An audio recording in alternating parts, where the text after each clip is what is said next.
Hello नमस्कार दोस्तों, स्वागत है सभी का all exam paper YouTube channel में। तो दोस्तों मैं लेकर आ गया हूँ राजस्थान बोर्ड 10वीं कक्षा का जो सामाजिक विज्ञान का पेपर होने वाला है, उसके वेरी वेरी इंपॉर्टेंट क्वेश्चंस जो आपके एग्जाम में आपको 100% देखने को मिलेंगे। तो दोस्तों नए हो तो चैनल को सब्सक्राइब कर लेना और बेल आइकन की घंटी को प्रेस कर लेना ताकि आपको आने वाले हर वीडियो का नोटिफिकेशन मिल जाए। तो दोस्तों क्वेश्चन के साथ साथ मैं आंसर भी बताऊंगा आपके साथ में, तो वीडियो को ज़्यादा से ज़्यादा शेयर करना। सबसे पहले क्वेश्चन की बात कर लेते हैं जिसमें अति लघुरात्मक क्वेश्चन आ जाता है। सबसे पहले क्वेश्चन आ जाता है कि भारत के प्रथम अपने नाम के सोने के सिक्के, प्रथम बार जो सोने के सिक्के हैं वो किस कुषाण वंशी ने शासक ने चलवाए थे। तो दोस्तों यह जो कुषाण वंशी शासक था तो यह कडफिस द्वितीय था। जो कडफिस द्वितीय ने जो है भारत में प्रथम अपने नाम के सोने के सिक्के हैं वो कुषाण वंशी शासक ने विम कडफिस द्वितीय ने चलाए थे। आगे 2 नंबर क्वेश्चन आ जाता है, हल्दी घाटी को मेवाड़ की थर्मोपली किसने कहा है। तो जो है कर्नल जेम्स टोड ने जो हल्दी घाटी की मेवाड़ की जो थर्मोपली कहा है दोस्तों। आगे 3 नंबर क्वेश्चन आ जाता है, लोकतंत्र के कोई 2 दोष बताइए। तो लोकतंत्र के कोई दोष है, एक तो संकटकालीन दृष्टि से कमजोर शासन और इसमें सेकंड है सार्वजनिक धन व समय का अपव्यय। आगे दोस्तों 4 नंबर क्वेश्चन आ जाता है, प्रधानमंत्री ग्रामीण सड़क योजना कब शुरू हुई थी। तो प्रधानमंत्री जो ग्रामीण सड़क योजना है वो 25 दिसंबर 2000 को शुरू हुई थी। आगे दोस्तों 5 नंबर क्वेश्चन आ जाता है, योजना अवकाश क्या है। तो योजना अवकाश है भारत की तीसरी पंचवर्षीय योजनाएं बनाने के प्रक्रिया में आई बाधाओं के कारण 1966 से 69 के बीच बनाई गई 3 वार्षिक योजना की अवधि को योजना अवकाश कहते हैं। आगे दोस्तों आ जाता है 6 नंबर क्वेश्चन आ जाता है, एनआईटी नीति आयोग की स्थापना कब की गई थी। तो आईटीआई जो नीति थी इसकी जो स्थापना है वो 1 जनवरी 2015 को हुई थी। आगे 7 नंबर क्वेश्चन आ जाता है, नीति आयोग का कार्य क्या होता है। तो नीति आयोग का जो कार्य होता है, नीति आयोग भारत सरकार के लिए रणनीति व दीर्घकालीन नीतियों की और कार्यक्रमों के निर्माण के साथ साथ तकनीक सलाह भी देता है और भारत सरकार का योजना थिंक टैंक है। आगे दोस्तों 8 नंबर क्वेश्चन की बात कर लेते हैं। 8 नंबर क्वेश्चन आ जाता है, छिपी हुई बेरोजगारी से आप क्या समझते हैं। वेरी इंपॉर्टेंट क्वेश्चन है जो आपके एग्जाम में सेम टू सेम आपको देखने को मिल सकता है। दोस्तों छिपी हुई बेरोजगारी क्या होती है, क्या समझते हैं इसे। तो इसका उत्तर हो जाएगा, छिपी हुई बेरोजगारी से अभिप्राय कि ऐसी परिस्थितियां से है जिसमें लोग प्रत्यक्ष रूप से काम करते दिखाई देते हैं किंतु वास्तव में उनकी उत्पादकता शून्य होती है। जो दोस्तों काम तो करते दिखाई देते हैं पर जो वास्तव में है वो उत्पादकता वो शून्य होती है। यदि उनके काम से हटा दिया जाए तो कुल उत्पादकता पर कोई प्रभाव नहीं पड़ता है। आगे 9 नंबर क्वेश्चन आ जाता है, केंद्रीय बैंक जो आरबीआई मुद्रास्फीति को कैसे नियंत्रित करता है। तो इसका उत्तर हो जाएगा, केंद्रीय बैंक आरबीआई विभिन्न प्रकार के मौद्रिक उपाय अपनाकर मुद्रास्फीति को नियंत्रित करता है, जैसे मुद्रा की मात्रा या साख की उपलब्धता की कमी करना। आगे दोस्तों 10 नंबर क्वेश्चन आ जाता है, समग्र पूर्ति क्या है। तो समग्र पूर्ति का तात्पर्य है उत्पादन की उस मात्रा से है जिससे अर्थव्यवस्था के दिए गए साधनों व उपलब्ध तकनीकी से उत्पादित कर सकते। आगे 11 नंबर क्वेश्चन आ जाता है, राज्य मंत्रिपरिषद की शक्तियां और कार्य बताने आपको।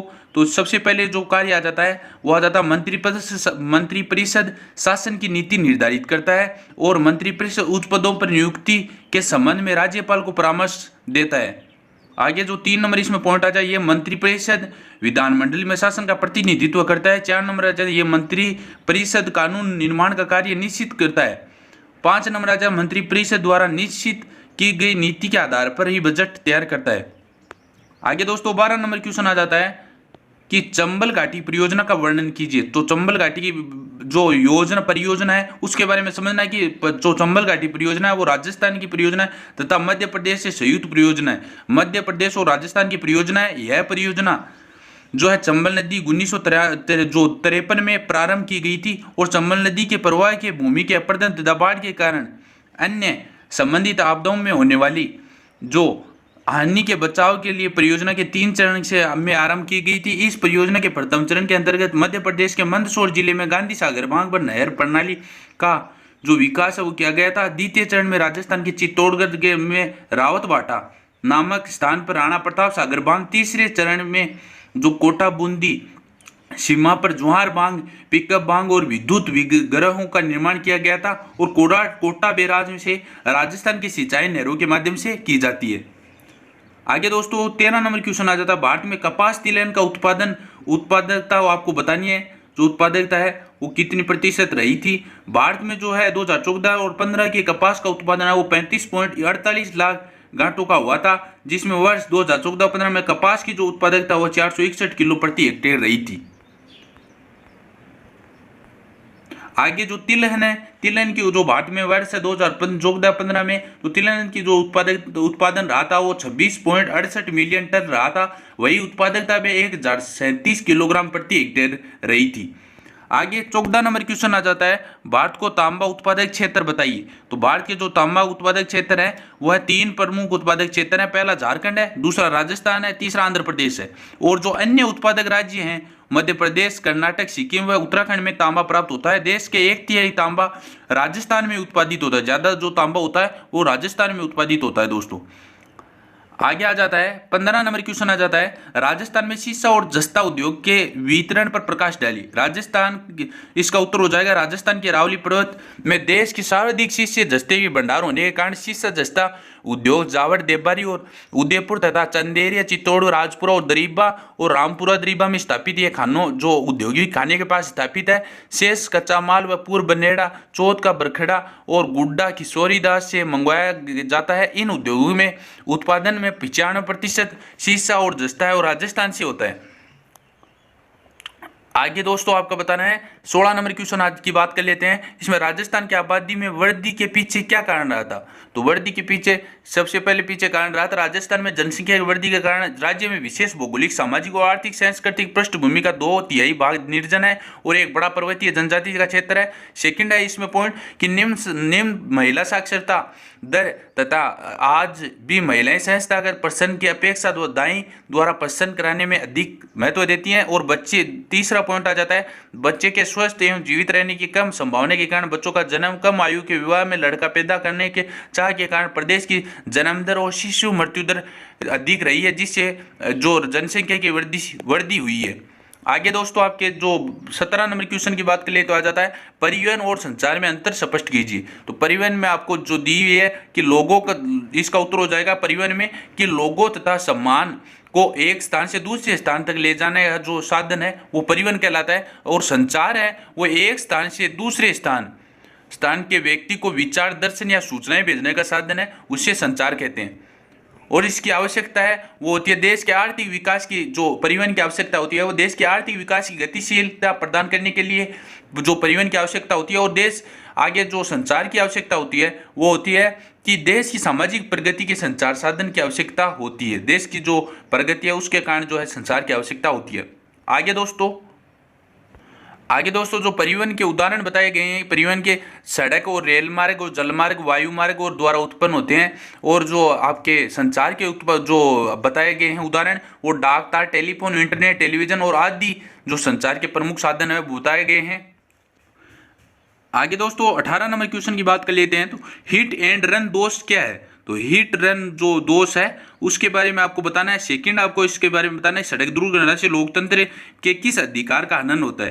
तो जो हिट एंड रन दोष है, क्या जो दो दोष हैं वो क्या है, वो है दोस्तों जब रोड पर किसी कार से सड़क पर दुर्घटना हो जाती है तो दुर्घटना स्थल पर रुके बिना वहां से भाग जाना हिट एंड रन कहलाता है। तो दोस्तों कोई दुर्घटना हो जाती है उसमें जो है कोई भी आदमी है जो भाग जाता है दुर्घटना होने पर और जो भाग जाता है तो इसको ही जो है हिट एंड रन कहलाता है। दुर्घटना के बाद अगर दोषी की अपनी पहचान छुपाने के मकसद से दुर्घटना स्थल से फरार हो जाता है और बावजूद इसके कि दुर्घटना स्थल पर किसी भी उसकी आपात जरूरत हो, ऐसे में आरोपी के खिलाफ हिट एंड रन का दोष होता है दोस्तों।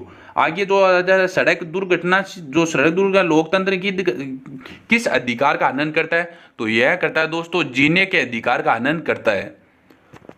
आगे 19 नंबर क्वेश्चन की बात कर लेते हैं। आ जाते केंद्र सरकार द्वारा सरकारी अवसंरचना, आवास और स्वच्छता की चलाई जा रही योजनाओं का उल्लेख संक्षेप में कीजिए। जिसमें जो पहला उत्तर आ जाएगा पहले पॉइंट में कि जवाहरलाल नेहरू शहरी नवीनीकरण मिशन, और सेकंड आ जाएगा शहरी निर्धनों की बुनियादी सेवाएं कार्यक्रम, थर्ड आ जाएगा राजीव आवास योजना। आगे दोस्तों आ जाता है 20 नंबर क्वेश्चन, मत्स्य महाजनपद पर एक लेख लिखिए। तो मत्स्य महाजनपद पर आपको लेख लिखा हुआ है, देख सकते हैं आपके सामने, जिसमें वर्तमान में जो जो मत्स्य महाजनपद है वो वर्तमान में जयपुर के आसपास के क्षेत्र में मत्स्य महाजनपद के नाम से जाना जाता है। इसका जो विस्तार क्षेत्र है वो चंबल नदी है उसके आसपास के पहाड़ियों में होता है और सरस्वती नदी के बांग्लादेश क्षेत्र तक होता है, और जो आधुनिक अलवर और भरतपुर के कुछ हिस्सों में राज्य में इसे सम्मिलित किया गया है। तो आपको देख लेना है अच्छे से मत्स्य महाजनपद के आपको लेख बारे में। आगे दोस्तों 21 नंबर क्वेश्चन की बात कर लेते हैं। आ जाता है मुगल शासक बाबर की आपको संक्षिप्त परिचय देना है। तो संक्षिप्त में आपको क्या करना है कि जो युद्ध के बारे में आपको, जो भारत में जो बाबर था जो भारत में मुगल साम्राज्य का संस्थापक है वो बाबर ही था, और उसमें जो है 1526 में पानीपत के प्रथम युद्ध में इब्राहिम लोदी को है वो पराजित कर दिया गया था। वह तुर्क जो मुसलमान था और तैमूर का वंशज था, और चंगुताई जो ताई है तुर्क वंश से संबंधित होने के साथ से मंगोल सेना के नायक चंगेज खान के जो है वंश में इसका संबंध था, और इसकी माँ का चंगेज खान की वंशज थी। तो इसको आपको देख लेना है, युद्ध के बारे में आपको बताया गया है। आगे दोस्तों 22 नंबर क्वेश्चन की बात कर लेते हैं। आ जाता है जो प्लोम्बियस की संधि पर आपको संक्षिप्त टिप्पणी लिखी है। प्लोम्बियस है उस पर आपको संक्षिप्त टिप्पणी लिखनी है, जिसमें आ जाता है टिप्पणी में आपको बताई गई है, देख सकते हैं पूरी की पूरी बताई गई है। तो आपको पॉइंट को अच्छी तरीके से देख लेना है, जिसमें आपको पॉइंट बताया गया है कि ऑस्ट्रिया और साइड्रिया के जो बीच है युद्ध के होने के पर फ्रांस के 2 लाख सैनिक सहायता में सिर्डियन के लिए भेजेगा, और जो सेकंड आ जाता है जो लोम्बार्डी और वेनेशिया सर्डिया को प्राप्त होंगे, और 3 नंबर जो पॉइंट आ जाता है नेपल्स और सिसिली और पोम्प के राज्य बने रहेंगे, और 4 नंबर आ जाता पॉइंट फ्रांस की सहायता के बदले निस व सेवाएं के प्रदेश में फ्रांस को दिए जाएंगे। और 5 नंबर आ जाता है पीटर इमैनुअल और सर्डिया का सम्राट अपनी पुत्री का विवाह प्रिंस जेरोम बोनापार्ट के साथ कर देगा। आगे 23 नंबर क्वेश्चन की बात कर लेते हैं। आ जाता है लोकतंत्र एक ऐसी सरकार है जिसमें सभी की हिस्सेदारी होती है। समझाना आपको इसके बारे में, लोकतंत्र के बारे में, तो आपको पॉइंट दिए गए हैं अच्छी तरीके से, लोकतंत्र को आपको समझाया गया है। तो आपको अच्छी तरीके से देख लेना है लोकतंत्र क्या होता है, इसके बारे में पूरी है जो सरकार के बारे में वो समझाया गया है, देख सकते हैं।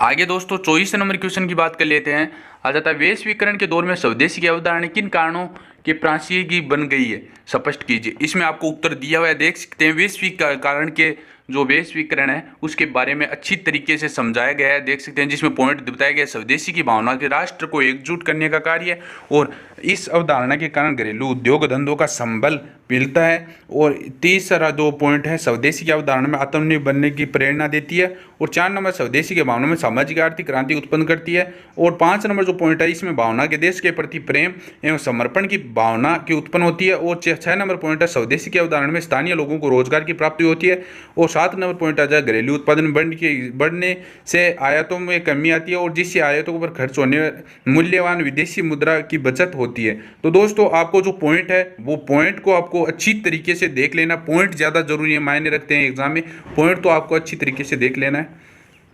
इसके अथवा में आ जाता है 24 नंबर क्वेश्चन के कि स्वदेशी की भावना देश के में सामाजिक और आर्थिक क्रांति पैदा करने में सक्षम है। 4 तर्कों के साथ इस बयान को न्याय संगत आपको बनाना है, समझाना है। तो इसमें जो दिया हुआ है, जिसमें उत्तर दिया हुआ है, आपको पॉइंट दिए हुए हैं, तो अच्छी तरीके से पॉइंट को देख लेना है।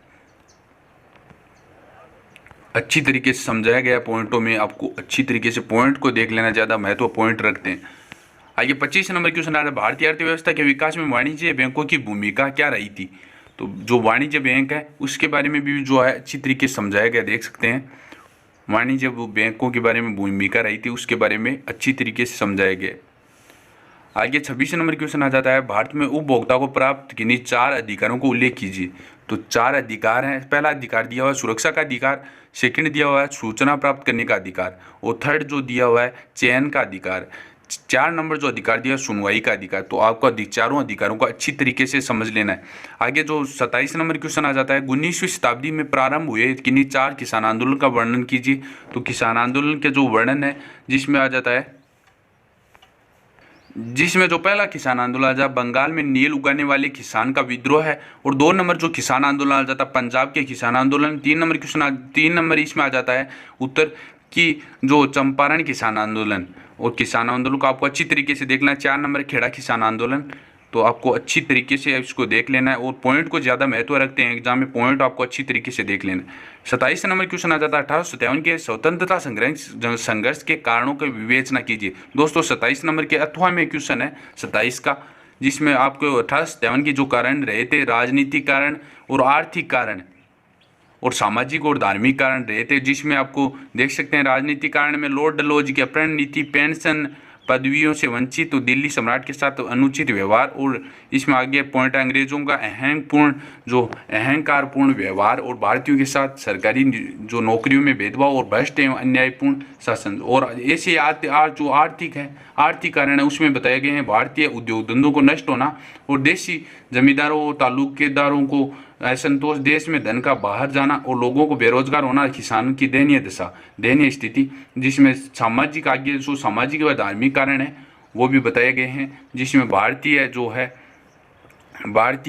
सामाजिक नियमों के परिवर्तन और धर्म के परिवर्तन का प्रयास और ईसाई पादरियों द्वारा हिंदू व इस्लाम धर्म के अनुचित शब्दों का प्रयोग और शिक्षण संस्थान में ईसाइयों का धर्म का प्रचार, और आगे ई आ जाता है इसमें पाश्चात्य सभ्यता संस्कृति का प्रचलन। आगे जो सैनिक कारण रहे थे उसके सैनिक कारण है वो समझाए गए, देख सकते हैं।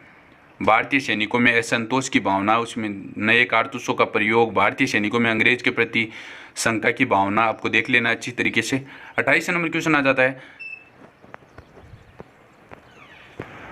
आगे 28 नंबर क्वेश्चन की बात कर लेते हैं तो आ जाता है भारत में सर्वोच्च न्यायालय का न्यायाधीश बनने के लिए किन योग्यताओं का आवश्यक है और सर्वोच्च न्यायालय के न्यायाधीशों के लिए कार्यकाल एवं वेतन भत्ते का संक्षिप्त में वर्णन कीजिए। तो इसका उत्तर हो जाएगा दोस्तों कि जो है वह भारत का जो नागरिक है वो होना चाहिए, क्योंकि जो न्यायाधीश बनने के लिए है वो भारत का नागरिक होना चाहिए और उसे कम से कम 5 साल की अवधि के लिए उच्च न्यायालय में या अन्य न्यायालय में न्यायाधीश के रूप में कार्य किया होना चाहिए। और जो है इसमें जो है उच्च न्यायालय और किसी अन्य अदालत में 10 साल की अवधि के लिए एक वकील के रूप में अभ्यास किया हुआ होना चाहिए, और यदि यही नहीं होता है तो वह राष्ट्रपति के संज्ञान में न्यायपालिका की जानकारी के साथ एक प्रतिष्ठित व्यक्ति होना चाहिए। तो ये योग्यता होनी चाहिए। और जो कार्यकाल है वो 65 वर्ष का होगा दोस्तों, 65 वर्ष के बाद में वो रिटायरमेंट दे सकता है। और आगे जो वेतन भत्ता है वो वेतन भत्ता मुख्य न्यायाधीश का वो 1 लाख रुपये है मासिक वेतन, और न्यायाधीशों के 90,000 रुपये मासिक वेतन मिलता है,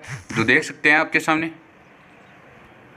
आगे 28 नंबर क्वेश्चन की बात कर लेते हैं। लोकसभा अध्यक्ष के कार्य व शक्तियां बताइए। तो लोकसभा अध्यक्ष के जो कार्य वो शक्तियां हैं वो समझाई गई, देख सकते हैं आपके सामने कि वह संसदीय कार्यवाही के किसी अंश को प्रकाशन प्रसारण के लिए निकाल सकता है और अध्यक्ष की इस बात के निर्णय ले सकता है कि किसी विषय के प्रथम दृष्टि विशेषाधिकार व भंग व अवमानना का मामला बनता है या नहीं, अध्यक्ष की सम्मति में के बाद कार्रवाई की जा सकती है। आगे जो शक्तियां आ जाती हैं तो आगे आपको देख लेना है, ये शक्तियां हैं दोस्तों। आगे वो शक्तियां दी हुई है, आपको अच्छी तरीके से देख लेनी है, देख सकते हैं जो शक्तियां दी हुई हैं अच्छे से देख लेना है। 16 शक्तियां दी हुई हैं तो आपको अच्छी तरीके से यहाँ तक देख लेना है। आगे 29 नंबर क्वेश्चन आ जाता है विधानसभा अध्यक्ष के कार्य व एवं तथा अधिकारों को लिखिए। तो अधिकार व कार्य होते हैं, सबसे पहले जो अधिकार व कार्य आ जाते हैं कि सदन में शांति व्यवस्था बनाए रखना, सेकंड इसमें आ जाता है अध्यक्षता करना, और आगे 3 नंबर आ जाता है सदन की कार्रवाई व क्रम निर्धारित करना। आगे 4 नंबर आ जाता है मतदान का परिणाम घोषित करना तथा निर्णायक मत देना। तो दोस्तों पॉइंट ज़्यादा मायने रखते हैं एग्जाम में, अगर पॉइंट आप लिख कर आओगे तो पूरे में से पूरे आपको नंबर मिलेंगे। आगे चाहे कुछ भी लिखो अतः मायने नहीं रखता है जितना पॉइंट रखता है। 5 नंबर जो पॉइंट आ जाता है प्रश्नों को स्वीकार व अस्वीकार करना और अन्य कार्य। आगे दोस्तों अथवा में आ जाता है 29 नंबर क्वेश्चन के, अथवा में 29 नंबर का क्वेश्चन आ जाता है राज्यपाल के वित्तीय व न्यायिक शक्तियों का वर्णन कीजिए, जिसमें आपको शक्तियाँ दी हुई हैं। तो शक्तियों को अच्छी तरीके से देख लेना है, देख सकते हैं आपकी जो वित्तीय शक्तियाँ वो दी हुई हैं राज्यपाल की, अच्छी तरीके से देख लेना दोस्तों। वो जो न्यायिक शक्तियाँ हैं वो न्यायिक शक्तियाँ भी देख लेना है, ये रही न्यायिक शक्तियाँ, यहाँ तक है जो न्यायिक शक्तियाँ हैं।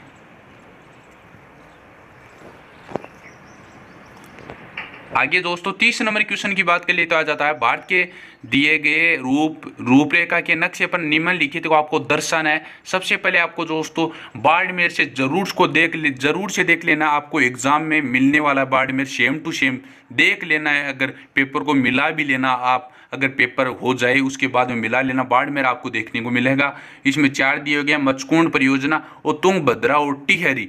तो राजस्थान के जो मानचित्र है उसमें वो बाड़मेर आ जाता है, वो राजस्थान के जी यहाँ पर आ जाता है। ये राजस्थान रहा और यहाँ पर है वो जो बाड़मेर है, तो आपको बाड़मेर को यहाँ पर आपको बढ़ देना है बाड़मेर को, तो बाड़मेर आपको देख लें। और जो तुंगभद्रा, अगर तुंगभद्रा आ जाए तो तुंगभद्रा आपको यहाँ पर बढ़ना है, तुंगभद्रा परियोजना। और नागा अर्जुन सांबर सागर बांग आ जाए तो यहाँ पर बनना है, और मचकुंड परियोजना आ जाए तो यहाँ पर बनना है, और टिहरी बांग आ जाए तो यहाँ पर बनना है। तो दोस्तों ये था आपका राजस्थान बोर्ड कक्षा 10 का जो सामाजिक विज्ञान का पेपर होने वाला है 29 जून को, उसके वेरी इंपॉर्टेंट क्वेश्चन जो आपके एग्जाम में 100% मिलने वाले हैं। तो दोस्तों पूरे उत्तर और क्वेश्चन दोनों बता दिए मैंने, तो वीडियो को लाइक जरूर करें, और नए हो तो चैनल को सब्सक्राइब करके बेल आइकन की घंटी को प्रेस कर लेना, ताकि आपको आने वाले हर वीडियो का नोटिफिकेशन मिल जाए। और इसकी PDF चाहे तो हमारे टेलीग्राम ग्रुप में भी ज्वाइन हो सकते हो, सीधे आपको PDF प्राप्त कर सकते हो। धन्यवाद, मिलते हैं अगले वीडियो में।